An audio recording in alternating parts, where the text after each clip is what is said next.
하겠습니다.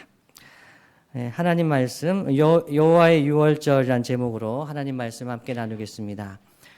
여러분, 우리 민족은 새해 복 많이 받으세요. 이 새해 인사, 해피 뉴 이어, 이 새해 인사를 몇 번 하죠? 보통? 2번. 네. 보통 신정설 양력 1월 1일에 한 번 하고 음력 1월 1일에 한 번 하고 이렇게 2번을 인사를 합니다. 혹자는 그렇게 이야기합니다. 신정설에 한번 결심했던 거, 올해 열심히 공부도 하고 열심히 사업도 하고 땀 흘려서 일해야겠다, 이런 결단을 했다가 작심삼일 뭐 이런 거 되잖아요. 그래서 실패하고 구정설쯤 되면, 음력 1월 1일 정도 되면 다시 결단하라고 이렇게 한국에는 설이 2번 있다, 긍정적으로 해석하는 분들도 있습니다. 그런데 이 설 명절은 전통 명절이죠. 삼국유사에 기록이 되어 있다 그래요. 그때 이후로 농사를 지었기 때문에 이 올해는 작황이 좋았으면 좋겠다, 농사를 많이 해서 풍요로운 해가 되었으면 좋겠다 해서 설날 명절을 지냈습니다. 조상에게 한 해 복을 달라고 기원하면서 차례도 지내고 성묘도 하면서 친척들 만나는 그런 명절이지요. 우리 민족 외에도 중국은 또 춘제를 지나지 않습니까? 우리 민족이나 중국 민족 말고 그런 어떤 새해 풍습이 있는 거 들어보신 적 있으세요? 해외 생활을 많이 하신 분들은 아마 경험하셨을 수 있는데요. 나브루스라는 게 있습니다. 한 3,000년 전부터 그 한 3억 명 정도의 사람들이 그 명절을 지냅니다. 새해 시작으로 보는 거죠. 나브루스. 페르시아의 영향을 받은 지역이 지금까지도 나브루스를 새해로 생각합니다. 발칸반도, 흑해, 제가 적어왔습니다. 코카서스, 중앙아시아, 중동 지역에서 이 나브루스를 지킵니다. 제가 이제 우즈베키스탄에 있을 때 나브루스라는 거예요. 나브루스, 이게 뭐지? 그 사람들은 그때 새해가 시작된다고 생각해요. 얼었던 땅도 녹고 새해 풀도 자라고 봄의 기운이 몰려올 때 춘분입니다. 그 춘분의 낮과 밤의 길이가 같아지는 그때, 그 즈음. 보통 양력으로는 3월 21일, 3월 22일 그 정도가 이제 나브루스의 때입니다. 축제죠. 그렇게 해서 지금도 새해를 축하합니다. 그런데 여러분, 하나님께서 말씀하신 새해 첫 달의 명절이 있습니다. 그것이 무엇일까요? 혹시 아는 친구, 초등부 있으세요?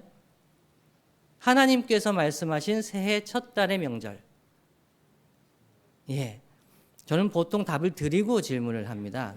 주부에 있습니다. 여호와의 유월절. 유월절을 첫 달, 2절 오늘 읽은 봉독한 그 말씀에 보면 이 달을 너희에게 달의 시작, 곧 해의 첫 달이 되게 하고 이렇게 말씀하지요. 그래서 여호와 하나님은 이 유월절을 새해 첫 달의 명절로 말씀을 하셨습니다. 유월절 절기를 지키려면 제물을 준비하고 해야 되기 때문에 새해 시작부터 이 명절을 준비한다고 볼 수 있습니다. 10일, 이 세 달의 새해의 첫 달에 10일이 되면 양을 준비해야 돼요. 준비가 되어 있어야 되는 거죠. 그 전부터 양을 준비하는 거죠. 그래서 14일에 양을 잡습니다.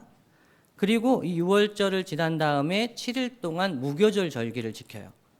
출애굽해 주신 그 은혜를 기억하고 무교절, 다른 말로 하면은 누룩을 넣지 않은 빵, 이걸 구워 가지고 먹습니다. 얼마나 맛이 없었을까요? 여러분, 요즘에 누룩을 넣지 않은 빵, 여러분이 드시는 빵이 대부분 누룩이 들어간 거죠. 잘 부풀어져 있고 부드럽고 먹기 좋은 거죠. 누룩을 넣지 않으면 그냥 밀가루 덩어리를 구웠다고 생각하시면 돼요. 덩어리 먹기 힘들어요. 덩어리면은 안에 안 익는 게 있잖아요. 그래서 얇게 해가지고 구웠다. 맛있을까요? 맛이 없죠. 그 잼을 바르고 막 없는 거 치즈 막 모든 걸 넣어서 먹어야 먹을 만한 그런 떡인 거예요. 이 무교병을 이 7일 동안 먹어야 되는 거죠. 왜 이걸 먹으라고 했을까요? 기억하라고요. 어떻게 구원을 받았으며 어떻게 광야 생활했는지를 기억하라고 유월절과 무교절 명절을 주셨습니다. 새해 첫 달부터요. 이스라엘 백성은 대단한 백성이죠. 첫 달부터 고난을 생각하고 구원받았던 때를 생각하는 민족입니다. 그래서 유월절 절기가 어떤 절기였는가 오늘 한번 살펴보겠습니다. 유월절은 첫 번째로 과거의 구원을 기억하는 절기입니다. 그림을 하나 올려주시죠. 네, 예술품 그림은 아니기 때문에 그냥 제가 그 나스에다가 넣어놨는데 혹시 발견하실 수 있으면 중간이라도 올려주십시오.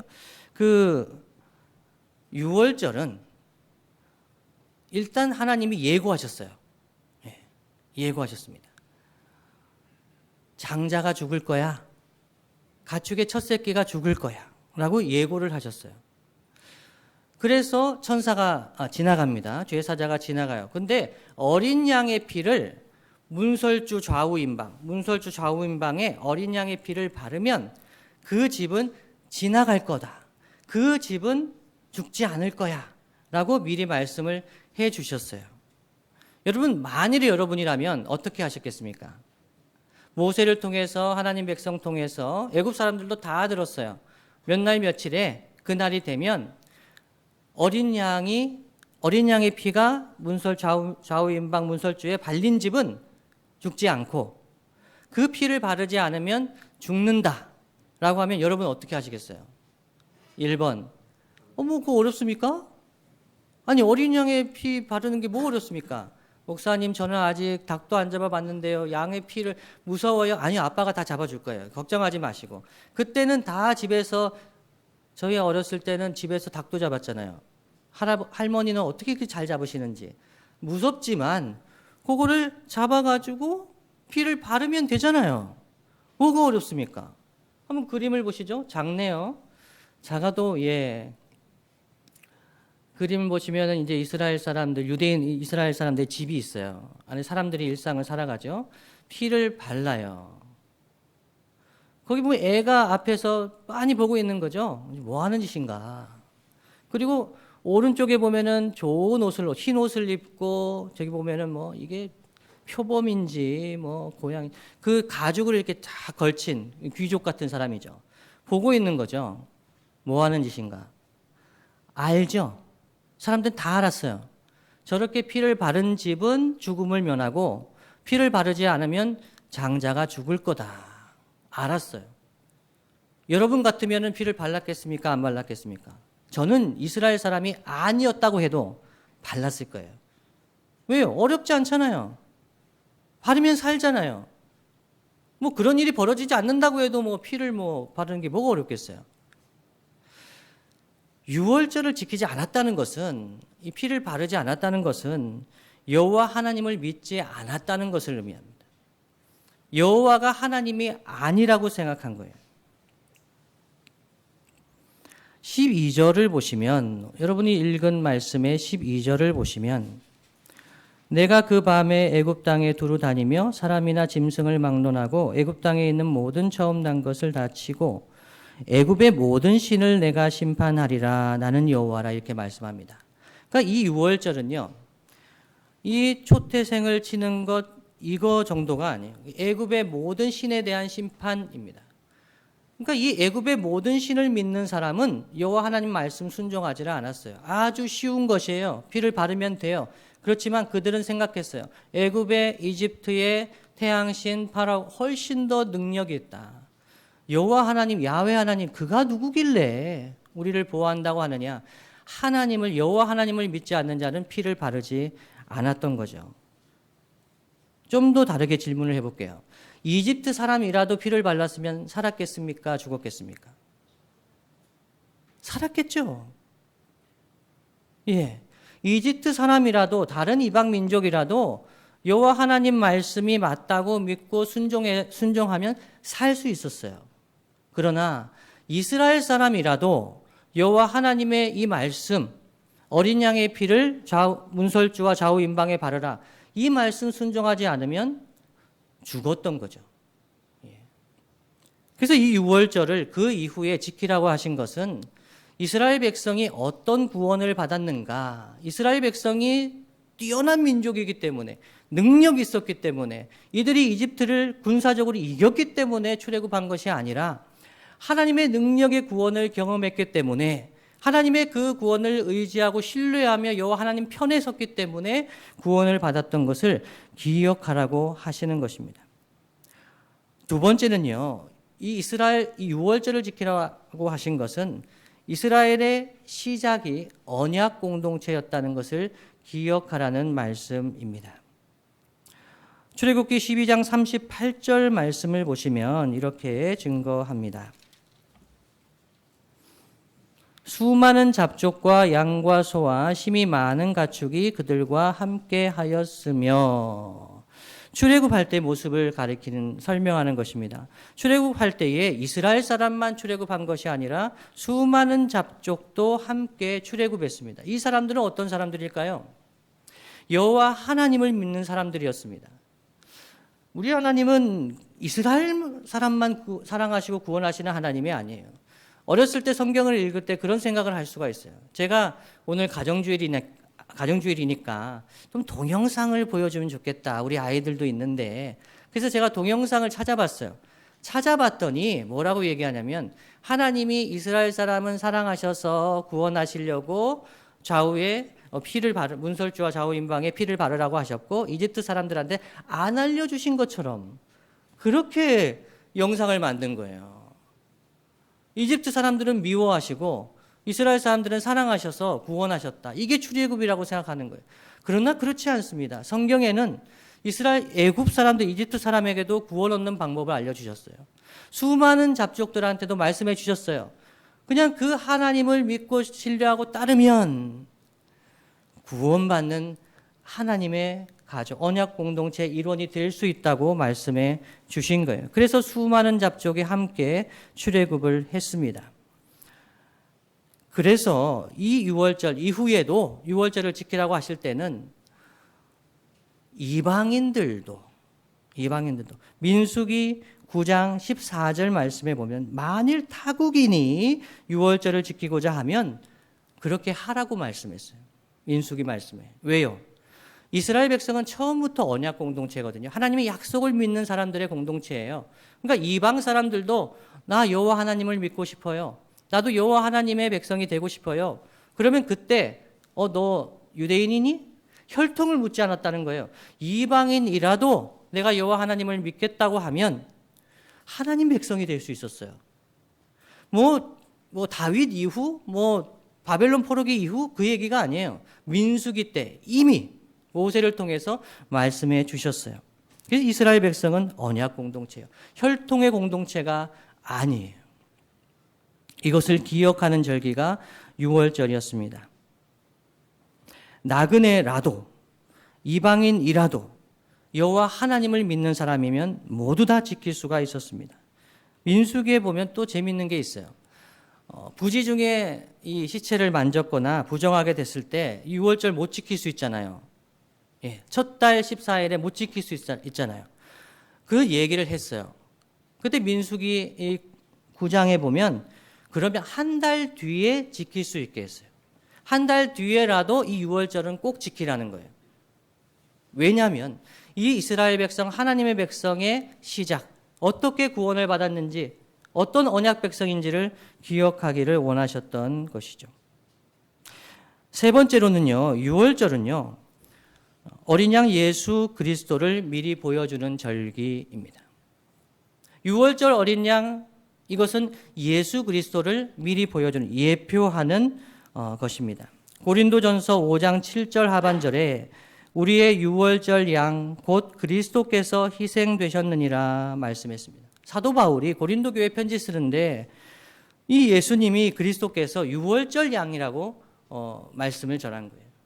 예수님 유월절 양으로 오셨습니다. 예수님의 피가 있는 사람, 예수님의 피가 있는 집은 구원을 받는 거예요. 예수님도 이 유월절에 십자가 지기를 간절히 원하셨어요. 왜냐하면 유월절 어린 양으로 오신 것이기 때문에 유월절에 십자가를 지기를 원하셨습니다. 지도자들은요, 기억하시는 분이 있으세요? 지도자들은 이 유월절에 예수님을 죽이기 원하지 않았어요. 마태복음 26장을 다 함께 한번 찾아보겠습니다. 마태복음 26장 1절부터 5절까지 말씀입니다. 한 목소리로 한번 읽어보겠습니다. 마태복음 26장 1절부터 5절까지 말씀입니다. 함께 읽습니다. 시작. 예수께서 이 말씀을 다 마치시고 제자들에게 이르시되 너희가 아는 바와 같이 이틀이 지나면 유월절이라 인자가 십자가에 못 박히기 위하여 팔리리라 하시더라. 그때에 대제사장들과 백성의 장로들이 가야바라 하는 대제사장의 관정에 모여 예수를 흉계로 잡아 죽이려고 의논하되 말하기를 밀난이 날까 하노니 명절에는 하지 말자 하더라. 아멘. 지도자들은요, 대제사장의 관정에 모여서 생각했어요. 6월절에 예수님을 잡으면 하면 이상하죠. 죽이면 밀난이 날 것 같다. 사람들이 예수님은 선지자라고 생각했고 정말 신적인 존재라고 생각했어요. 따라의 메시아가 되실 분이야. 우리를 구원해 주실 분이야 라고 생각했어요. 열광했죠. 종려주일 예수님 예루살렘에 입성하실 때에 호산나 다윗의 자손이여 찬송하리로다. 기억하세요? 이렇게 좋아했던 지도자 예수님이거든요. 그러니까 이 예수님을 어떻게 하면 이 명절에 6월절에 어떻게 하면 밀란이 날 수도 있어. 그러니까 이때는 죽이지 말자라고 한 거예요. 예수님은요, 이 6월절에 죽으셔야 됐던 거예요. 결국 어떻게 됐죠? 예수님이 6월절에 죽으신 거죠. 예, 6월절에 예수님이 십자가 지신 것은 하나님의 작정에 의해서 하나님 섭리하신 결과인 거죠. 뭘 보여주고 싶은 거죠? 예수님께서 6월절의 어린 양이신 것. 우리를 구원하여 주시는 그리스도께서 6월절에 어린 양이신 것을 보여주기를 원하신 것입니다. 그렇다면 이런 질문을 품게 됩니다. 여러분, 지금도 6월절을 지켜야 할까요? 지금도 6월절을 지켜야 할까요? 6월절 지켜야 한다는 이단이 있습니다. 제가 한번 설교 중에 말씀드렸는데요. 대전에, 제가 있던 대전에 있는 하나님의 교회라고, 이름은 아주 좋잖아요. 하나님의 교회. 근데 이 안상홍 장길자, 이단, 아주 족보 있는 이단입니다. 이분들을. 예, 안상홍 장길자가 메시아라고 생각하는 거예요. 구원자. 그 이단인데 거기서는 6월절을 지켜야 된다고 이야기를 해요. 제가 전도 받았었잖아요. 그 분들한테. 6월절을 지킨 사람들이 재앙에서 면함을 받았다는 것을 설명해 줘요. 뭐 샌프란시스코 지진도 나오더라고요. 그때 구원받은 사람, 기적적으로 살아남은 사람들이 있는데 그 사람들의 공통점이 뭐라고요? 6월절을 지킨 사람들이다. 혹하겠더라고요. 그러면 두렵잖아요. 지하철 사고, 무슨 사고가 많은데, 사건 사고가 많은 세상인데 이 6월절을 지키면은 재앙에서 면하게 된다. 말씀에도 나와 있잖아요. 출애굽기에. 재앙이 없을 거라고요. 그래서 6월절을 지키라고 하는 사람들이 지금도 있습니다. 여러분, 6월절을 지켜서 구원받을까요? 우리가 6월절을 지켜서 구원받으면 6월절 지켜야 돼요. 그런데 예수님께서 6월절 어린 양이 되셔서 십자가에서 죽으셨어요. 그래서 그 피를 믿는 사람, 예수님을 구주와 주님으로 믿는 사람은 이제는 재앙이 없습니까? 여러분 어떠세요? 예수님 믿으면 사고를 당하지 않는다. 마음으로 손들어 보세요. 예수님을 믿으면 큰 병에 걸리지 않는다. 마음으로. 예수님을 믿으면 사고를 당하지 않는다. 아리까리해지기 시작하죠. 예수님을 믿으면 사업에 실패하지 않는다. 말씀을 한번 찾아보겠습니다. 로마서 8장 35절입니다.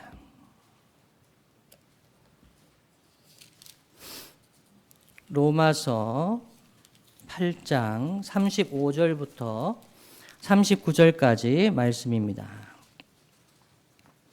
다 함께 한번 읽어볼까요? 로마서 8장 35절부터 39절까지 말씀 함께 읽습니다. 시작. 누가 우리를 그리스도의 사랑에서 끊으리요? 환난이나 곤고나 박해나 기근이나 적신이나 위험이나 칼이리야. 기록된 바 우리가 종일 주를 위하여 죽임을 당하게 되며 도살당할 양같이 여김을 받았나이다 함과 같으니라.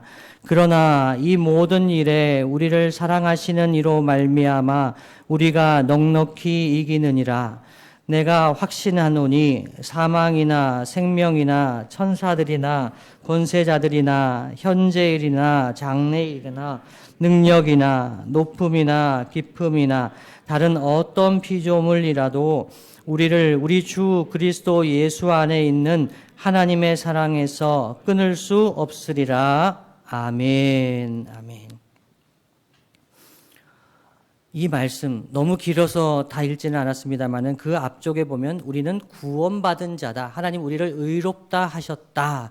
이런 말씀에 대한 강조가 이루어져 있습니다. 그러니까 예수님을 구주와 주님으로 영접하고 하나님 자녀가 되고 의롭다함을 받은 하나님의 백성은 35절 누가 우리를 그리스도의 사랑에서 끊으리요. 그리스도의 사랑이 우리 안에 있기 때문에 그 어떤 것도 그 사랑에서 끊을 수 없다는 것이죠.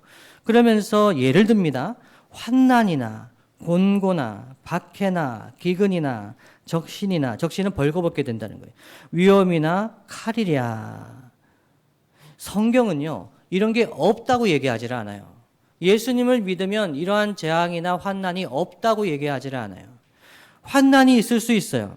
곤고함이 있을 수 있어요. 가난하게 될 수도 있어요. 박해를 받을 수도 있어요. 기근이 있을 수도 있어요. 밥을 잘 먹지 못할 수도 있어요. 적신, 벌거벗게 된다는 것은 영어로 하면 vulnerable 하게 된다는 거예요. 너무 공격에 취약하게 된다는 거예요. 약자가 된다는 걸 의미해요. 사회생활하면서. 그럴 수도 있다는 거예요. 위험을 당할 수도 있어요. 칼이 있을 수도 있어요. 그러면서 36절에 기록된 바 하면서 얘기하잖아요. 기록된 바 시편 말씀을 이야기해요. 우리가 종일 주를 위하여 죽임을 당하게 되며 도살당할 양같이 여김을 받았나이다. 누가요? 신앙생활 시원찮게 한 사람들이요? 교회 시원찮게 다닌 신앙생활 잘 못한 사람들이 이런 상황을 경험한다고요? 아니에요. 하나님을 잘 믿어보려고 예수님 정말 사랑하는 사람들, 믿음으로 살아보려고 하는 사람들, 하나님의 백성으로 살아보려고 하는 사람들, 사업하는데 왜 이렇게 힘드냐고요. 왜 학교에서 정말 믿음으로 살아보려고 그러면 왜 이렇게 힘드냐고요. 바보가 되는 것 같아요. 그렇지만 그 어떤 것도 그리스도의 사랑에서 우리를 끊을 수 없다는 거예요. 그 어떤 것도 우리 주님을 우리 사랑하시는 것에서 끊을 수가 없다는 거죠. 그래서 37절에 그러나 우리 모든 일에 우리를 사랑하시는 이로 말미암아 주님으로 말미암아 우리가 넉넉히 이기느니라 말씀하고 있어요. 세상에서 환난 당하지 않는다고 약속하지 않아요. 하나님의 교회는 그렇게 약속해요. 그렇지만 다 거짓말이에요. 사고 당한 사람이 다 병들어서 죽는 거예요. 질병을 피할 수가 없어요. 그러나 이 모든 일에 우리를 사랑하시는 이로 말미암아 우리가 넉넉히 이기느니라. 이 비밀이죠. 믿음의 사람들, 신앙의 선배들이 경험한 비밀이에요. 38절 내가 확신하노니 사망이나 죽는다고 해도 그리스도의 사랑에서 우리를 끊을 수 있습니까? 없습니다. 죽음이 온다 해도 주님을 고백하며 인정하며 주님 사랑합니다 라고 마지막 순간을 맞이했던 신앙의 선배들이 우리의 선배들입니다. 생명이나 천사들이나 권세자들이나 현재일이나 장래일이나 이게 포괄적인 카테고리예요. 모든 것을 강조하고 있는 거예요. 높음이나 깊음이나 다른 어떤 피조물이라도 이 다른 어떤 피조물이 이제 모든 것을 포함하는 거죠. 그 어떤 것도 우리를 우리 주 그리스도 예수 안에 있는 하나님의 사랑에서 끊을 수 없으리라 말씀하고 있습니다. 그래서 예수님을 믿는 자는 6월절 어린 양 예수님을 믿는 자는 그 어린 양의 피 보혈 때문에 우리는 그리스도의 사랑 안에 있어요. 그래서 우리는 6월절을 지키지는 않아요. 6월절 지켜서 구원받는 것은 아니에요. 그러나 예수님을 믿음으로 구원을 받습니다. 예수님의 그 보혈 때문에 구원을 받습니다. 그래서 우리는 예수님을 기억합니다. 요약하자면 이스라엘 하나님께서 새해 첫 달에 6월절을 지키라고 하신 이유는 과거에 어떤 구원을 받은 존재인가 그 구원을 기억하며 그리고 우리 가족이 교회가 언약 공동체로서 하나님 앞에서 예배하기를 간절히 바라셨기 때문입니다. 그렇다면 여러분 우리는 새해를 맞이했습니다.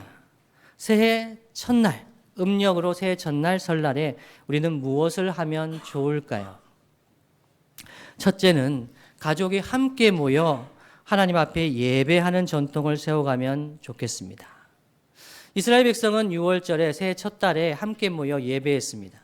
출애굽의 그 구원을 기억했습니다. 하나님의 백성들 새해 첫날에, 새해 첫 달에 함께 모여서 우리의 가정을 구원하신 하나님을 기억하면 우리 하나님 얼마나 좋아하실까요?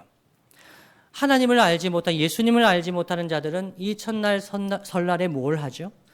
차례를 지내죠? 예, 제사 차례합니다.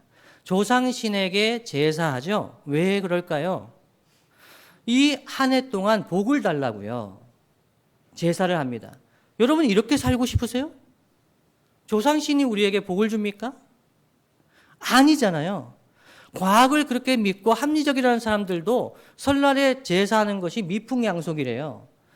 얼마나 허망한 풍속인지 몰라요. 조상신이 우리에게 복을 주는 게 아니잖아요. 우리 하나님이 우리에게 복을 주시고 우리를 사랑하시는 분, 우리 하나님을 기억하면서 우리 주 예수 그리스도 우리를 위해 십자가 지신 것을 기억하는 날이 이 설날이 되면 정말 좋겠습니다. 여러분 만일 얼굴 보기 힘드시면 줌으로라도 예배할 수 있잖아요. 얼마든지 만날 수 있잖아요. 핑계 댈 수가 없어요. 모두 모이기 힘들면, 믿지 않으시는 분들이 가족 중에 있어서 모두 모이기 힘드시면 모일 수 있는 사람부터 예배하면 돼요. 모든 사람이 꼭 모여야지 예배하겠다 이런 마음보다는 모일 수 있는 분이 먼저 예배를 하시면 좋겠습니다. 저도 집에 가면 제 동생이 교회를 안 다녀요. 세례도 받았고 예전에는 열심히 교회도 다녔어요. 그런데 군대 가서 제가 말씀드렸죠? 군대에 갔는데 도라이님이 계셨어요. 아주 정말 이 사람은 도라이다. 근데 그분이 예수님을 엄청 잘 믿었어요. 그때 군 제대하고 나서 제 동생이 교회 안 나가요. 그럼 어떻게 해야 되죠? 절기마다 나와요. 뭐 제가 임직식 한다면 온대요. 위임식 한다면 온답니다. 대박. 오지 마라 라고 하고 싶어요, 마음속에. 그렇지만 온대요. 이력서 적을 때 뭐라고 해요? 기독교라고 적어요.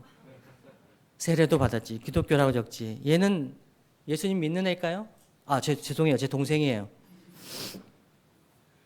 가정 예배를 드리려고 하니까 제 동생이 올까요? 안 올까요? 안 오죠? 기가 막히게 알아요. 예배할 시간 지나면 와요. 저 마음은 어떨까요? 처음에. 그 동생이 와야지 예배를 할 수 있잖아요. 목사인데. 근데 마음에 편안함을 줬어요. 그래. 그냥 예배하자. 예배하고 있으면 올 때가 있어요. 와서 그냥 앉아 있어요. 예. 그럼 그렇게 또 예배하는 거잖아요. 너무 막 강박적으로 생각하실 필요는 없을 것 같아요. 믿지 않은 분이 계시면 그냥 예배 참석하실 수 있도록 하고 참석 안 하시고 싶으시면 그냥 놔두시고 예배 드리는 분들이 구원의 은혜 감사하면서 은혜 가운데 예배하면 가족들이 오게 돼 있어요. 뭐 이렇게 재밌게 해? 그냥 와서 앉아 있고 싶고. 그리고 예배 끝나고 식사를 맛있게 하세요. 엄청 맛있는 거 준비하세요. 제사 음식보다 훨씬 맛있는 걸로. 그래가지고 그때 먹으러라도 올 수 있도록. 6월절이 그런 잔치였거든요. 하나님의 구원을 기억하고 모여서 잔치했어요. 무교병, 떡은 맛없지만 고기가 많이 있었어요. 근데 이 가정 예배는요, 절대 길게 하면 안 돼요. 제가 4월에 특강을 할 텐데요.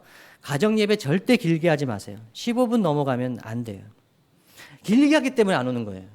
짧게 축복하면서 은혜롭게 마치셔야 돼요. 이 첫 번째입니다. 하나님 백성들은 설날에 뭘 할까요? 예배해야 돼요. 두 번째는요, 우리가 받은 구원을 기억하고 이야기를 하면 좋겠습니다. 부모님이 자녀들과 이야기를 많이 하는 날이 되면 좋겠습니다. 부모 세대의 신앙을 자녀들에게 전수하는 날이 되면 좋겠습니다. 설날에 가장 많이 하는 게 아마 TV를 보는 것 같아요. TV를 보면서 한 방향을 보면서 제가 어렸을 때부터 했던 거거든요. 명절에 제사로 가요. 친척들이 다 모여요. TV 하나 켜놓고요. 계속 봐요. 설날 씨름 장사 왜 보고 있어야 되는지 계속 보다가 뭐 큰아버지가 한 말씀 하시면 니 장가는 가나? 뭐 그런 훅 하고 들어오는 말들 가고 싶지 않아요 정말. 니 대학 졸업하는데 취업은 되겠나? 왜 이런 얘기 하는 거예요 도대체? 그게 설날에 하지 말아야 될 얘기들이죠. 요즘에는 부모님들 매우 조심한대요. 근데 뭘 이야기해야 될까요? 간증을 하면 좋습니다. 간증. 이 가정 예배 때 할 수 있는 거죠. 엄마가 이렇게 예수님을 만났어. 그런 얘기 들어보신 분 있으세요? 우리 아이들? 엄마 아빠의 간증 들어보신 분? 엄마 아빠가 예수님을 만난 거 들어보신 분? 예, 들으시면 되겠네요. 지금 마음으로 손 들은 거죠? 예. 아이들은요, 엄마 아빠가 예수님을 만나서 하나님 만난 거 굉장히 관심 많아요. 교회 가자는 얘기는 안 하시는 게 좋아요. 예, 교회 가라. 오랜만에 이렇게 설에 만났는데 엄마의 가장 큰 소원이 있다. 교회를 가면 좋겠다. 우리 애들 다 알아요. 다 안다고요. 그러니까 그 얘기는 빼세요. 아니까. 근데 뭔 얘기를 해야 되는 거예요? 유월절 얘기하시면 돼요. 개인의 유월절. 내가 구원의 하나님을 만났던 이야기. 요 얘기하시면 돼요. 하여튼 이 기도가 필요해요. 기도하시면서 준비하면서 얘기하셔야 돼요. 왜냐하면 어떤 장애물이 있을지 몰라요. 그렇기 때문에 기도하시면서 가정예배 때라든지 식사할 때라든지 하나님을 만나신 이야기를 하시면 자녀들이 듣습니다. 신앙이 전수가 됩니다. 제가 예전에 설날 가정예배 할 때 미국에서 와서 대전에 있을 때예요. 언젠지는 제가 기억이 안 납니다. 그때 이제 대표 기도를 시키는데 약간 갈등이 있어요. 저희 집에. 듣고 잊어버리세요. 제 어머니는 권사님이에요. 아버지는요 서리 집사님인데 아버지는 교회를 늦게 나오셨기 때문에 이 권사님이 겁나게 무시하세요. 이분을. 이렇게 얘기하면 안 되는데. 아유 이 양반 이 원수 같은 그렇게 생각하세요. 그런데 그날 아버지를 세워드려야 되잖아요. 가정에. 저는 가정 예배할 때 어머니 기도를 잘 부탁을 안 해요. 왜요? 의도적으로 아버지를 세워드려요. 저도 조마조마 떨리죠. 아버지가 기도를 잘 하실까? 근데 그날 아버지 기도하시는데 제 아버지가 말을 좀 더듬으세요. 어렸을 때부터. 그래서 기도하실 때도 더듬으시죠. 폐도 안 좋으시니까 더 더듬으시겠죠? 하나님 아버지 하면서 기도하시는데 우리를 구원해 주셔서 감사합니다 하시면서 애굽 같은 장항을 충남 장항이 저희가 이제 태어나고 사업하셨던 곳이에요.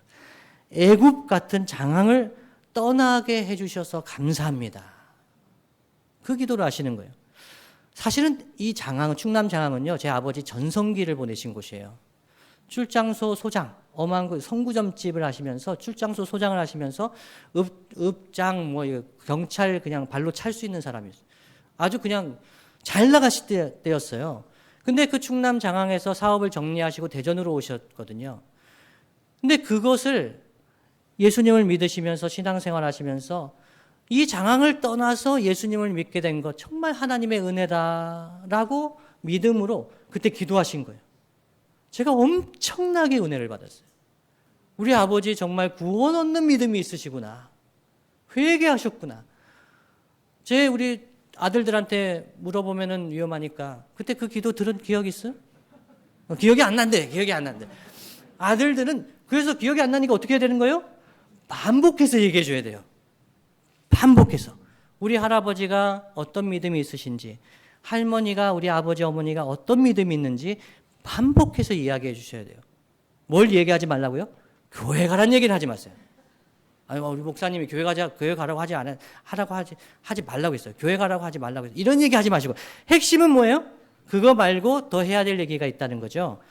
신앙을 전수해야 되거든요. 간증을 해 주셔야 돼요. 양승원 목사님 심화하시는 세대로 교회의 세대로 이야기라는 책이 있습니다. 거기에 나오는 이야기입니다. 강 집사님이란 분이 계셨대요. 아버님이 목회를 하셨는데 개척교회라니까 항상 가난했답니다. 그때 아버님이 이런 말씀을 항상 하셨답니다. 예수님을 붙잡으면 다 붙잡는 것이고 예수님을 놓치면 다 놓치는 거다 말씀하셨대요. 반복해 아멘 하셨죠? 권사님들은 아멘이잖아요. 예수님을 붙잡으면 다 붙잡는 거고 예수님 놓치면 다 놓치는 거다. 이 말씀을 하시는데 이 강 집사님이 어렸을 때 그 말 들으면서 화가 났대요. 아빠는 이 개척교회 하면서 이 생고생을 시키고 나는 우리 아이들한테 이런 고생을 물려주지 않겠다. 그래서 이분이 고학을 하기 시작하면서 집을 나온 거죠. 고학을 하면서 열심히 공부해가지고 외무고시에 합격했어요. 외교관이 됐어요. 80년대에 민주화 운동하면서 이 나라가 힘들 때 그분은 외교관 하면서 돈도 잘 벌고 자녀들 최고의 교육을 시켜줬어요. 최고의 학교, 최고의 집, 최고의 환경에서 자녀를 길렀어요. 그래서 그 자녀들이 다 교수가 됐답니다. 그런데 이 강 집사님이 병에 걸린 거예요. 이제 살 날이 얼마 남지 않았다는 이야기를 듣게 된 거예요. 그때 이 강 집사님이 너무 후회가 된 거예요. 아버지 앞에 이렇게 얘기하고 싶었대요. 아버지, 예수님은 붙잡으면 다 붙잡는 거라고요? 저는 아버지보다 아이들을 더 잘 키웠어요. 보란 듯이 키웠어요. 저 이 정도면 잘 살았죠? 라고 이야기를 했어요. 그런데 중병에 걸리면서 생각했대요. 애들이 구원은 받을 수 있을까? 나는 예수님을 믿으니까 나는 천국 갈 거야 라는 마음이 있었지만, 믿음이 있었지만 우리 애들은 어떻게 될까? 그래서 전화를 했답니다. 얘야, 예수님을 붙잡아야 돼. 예수님을 붙잡으면 다 붙잡는 거야. 예수님 잃어버리면 다 잃어버리는 거야. 전화를 했답니다. 그때 아들이 그렇게 대답했답니다. 아, 우리 아버지 힘드셔서 많이 약해지셨나 봐요. 평소 같지 않으시네? 라고 하셨대요. 무슨 말씀인지 아시겠어요? 늦을 수 있다는 거예요. 우리 자녀들한테. 그래서 여러분이 제일 잘 나갈 때, 제일 건강하실 때, 제일 행복하실 때 예수님이 얘기해 주세요. 이 행복과 이 평안함과 이 모든 것의 비결이 뭔가? 예수님 때문이야, 얘들아. 예수님 때문이야. 말씀을 마무리하겠습니다. 주님이 사랑하시는 성도 여러분, 새해 첫 달에 유월절을 지키라고 하신 하나님의 뜻 기억하시기를 원합니다. 새해 첫 달에 우리 자녀들과 우리가 어떻게 구원을 받았는지 기억하며 예배하시면 정말 좋겠습니다. 함께 모여 예배하면 정말 좋겠습니다. 이러면 여러분 마음속에 이런 마음 드시죠? 목사님 누가 모릅니까? 우리도 하고 싶습니다. 저희 집도 이렇게 예배하고 싶습니다. 그러나 정말 어렵습니다. 어떻게 해야 될까요? 여러분 어려우면 식사 기도라도 시작하십시오. 같이 밥을 먹을 때 여러분 간절한 마음으로 식사 기도를 한번 드려보십시오. 자녀들이 듣습니다. 반복해서 간증하십시오. 출애굽의 은혜를 베풀어 주신 하나님의 은혜를 식사 기도를 통해서도 고백할 수 있습니다. 여러분 만나는 것이 어려우면 하나님 말씀과 간증을 나누어서 문자나 카톡 메시지도 보낼 수가 있습니다. 부모님의 간증은 들어도 새롭습니다. 그래도 우리 자녀는 말을 듣지 않는다고요? 그래도 말씀해 주셔야 합니다. 제가 한박교에 있을 때 장례식에 많이 가서 설교를 했습니다. 입관 예배를 어느 가정에 갔습니다. 어느 권사님이 돌아가시는데 이 권사님이 임종 예배를 그 권사님 제가 2번을 드렸어요. 한박교에서 오신 집사님이 앉아 계셔서 이름을 거명해도 괜찮겠죠. 어떤 권사님이 계셨어요. 임종 예배를 제가 2번을 드렸는데 못 돌아가시는 거예요. 그래서 제가 찬송 불러드리고 4주를 가까이 하게 하면 그래도 못 돌아가세요. 그래서 이제 돌아가셨어요. 그래서 제가 입관 예배를 갔습니다. 그 이제 유족들이 있는데 제가 꼭 물어보는 게 있어요. 장례 예배할 때마다 꼭 물어보는 게 뭐냐면 평소에 아버님, 어머님께서 남겨주신 말씀이 무엇입니까? 물어봐요. 그런데 그때 그분이 교회를 안 나오시는 분이었는데 그분이 멍해진 거예요. 아무 말씀도 못 하세요. 그래서 너무 이게 침묵이 길어지니까 저는 예배 시작했어요. 근데 이 예배 끝나고 나서 그분이 제가 할 말이 있습니다 그러시는 거예요. 제가 할 말이 있습니다. 어머님은 평소에 생전에 저한테 교회 가라고 하셨습니다. 제발 교회만 가달라고. 정말 예수님을 믿어달라고. 그 말씀을 하셨다는 거예요. 요양병원에서 수년을 계속 누워만 계셨어요. 이 아들이 어머니 뭐라고 도대체 나에게 말씀하셨는가 생각해 보니까 교회 다니라고 하셨다는 거예요. 그때 그 말을 듣고 함께 가셨던 권사님들이 너 말했어? 그분이요, 장례 마치고 지금까지 예배 잘 드리세요. 예배 잘 드리십니다. 깨끗하게 옷을 입고 예배에 나오셔서 예배 잘 드리세요.